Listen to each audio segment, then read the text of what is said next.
জাতিসংঘের পরমাণু প্রকল্প পর্যবেক্ষণ সংস্থা ইন্টারন্যাশনাল অ্যাটমিক এনার্জি এজেন্সির সঙ্গে সম্পর্ক স্থগিত করল ইরান। গেল বুধবার দেশটির পার্লামেন্ট মজলিসে এ সংক্রান্ত যে বিলটি পাশ হয়েছিল, বৃহস্পতিবার সেটির অনুমোদন দিয়েছে দেশটির সুপ্রিম কাউন্সিল।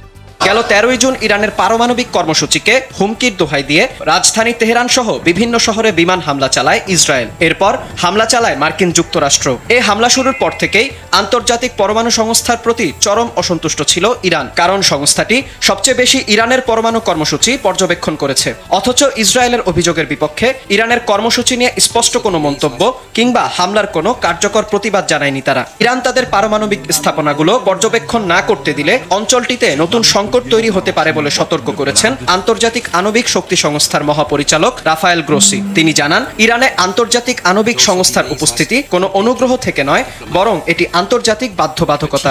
ইরান একতরফাভাবে সহযোগিতা স্থগিত করলে নতুন সংঘাতের হুমকি দেন সংস্থাটির মহাপরিচালক।